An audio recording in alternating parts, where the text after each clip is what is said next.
હવે વિદ્યાર્થી મિત્રો આપણે જોઈએ, તમે સામાન્ય અનુભવ હશે કે જ્યારે આપણે કોઈ પદાર્થને ખસેડવો હોય તો ત્યારે એને ધક્કો મારવો પડે છે, સ્પ્રિંગને આપણે ખેંચવી હોય તો એના ઉપર બળ લગાડવું પડે છે. જ્યાં સુધી કોઈ પદાર્થ સ્થિર હોય, ધારો કે આ પદાર્થ સ્થિર છે, તો જ્યાં સુધી એના ઉપર હું કોઈ બળ લગાડતો નથી ત્યાં સુધી એ પદાર્થ સ્થિર રહે છે, અને જ્યારે એ પદાર્થ ઉપર બળ લગાડવામાં આવે ત્યારે એ પદાર્થ પોતાનું સ્થાન બદલે છે અથવા તો ગતિ કરે છે એમ કહેવાય. એની જાતે જો રસ્તા ઉપર બાઇક ઉભી રહી હોય તો એ ચાલવા માંડતી નથી, એટલે કે એના ઉપર બળ લગાડવામાં આવે, કોઈ બાહ્ય અસર. આ બાહ્ય અસર એટલે કે બળ. હવે આ બળ વડે ઘણી બધી વસ્તુ થઈ શકે છે.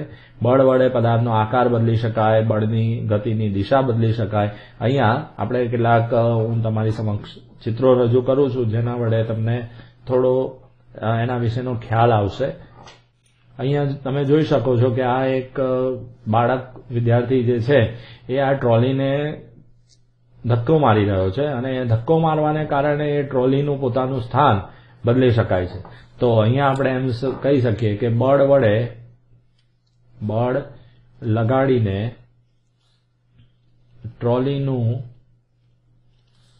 સ્થાન બદલી શકાય છે.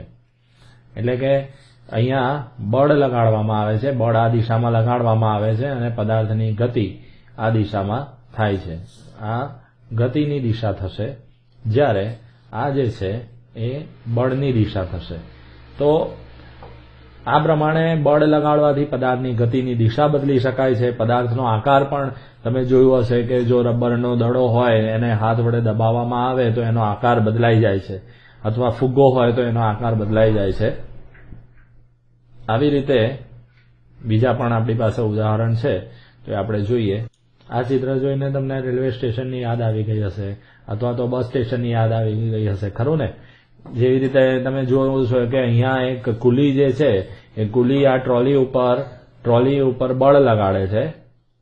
ટ્રોલી પર બળ લગાડીને તેની ગતિની દિશા બદલે છે, અથવા તો એક સ્થાનેથી એને બીજા સ્થાને ખસેડે છે. બરાબર? એટલે આમ કુલી બળ લગાડે છે, બાહ્ય અસર વડે આ બધા ફેરફારો થઈ શકે છે. આ બાહ્ય ફેરફારને અથવા બાહ્ય અસરને જેના વડે પદાર્થની ગતિની દિશા બદલી શકાય છે, અથવા તો પદાર્થ સ્થિર હોય તો એને ગતિમાં લાવી શકાય છે. વધારે વજન હોય એવા પદાર્થને ઊંચકીને એક જગ્યાએથી સરળતાથી બીજી જગ્યાએ ખસેડી શકાય છે. તો એ બાહ્ય અસરને કહેવામાં આવે છે બળ. તો એ બળ વડે શું કરી શકાય છે એ અંગેની હવે આપણે માહિતી મેળવીએ.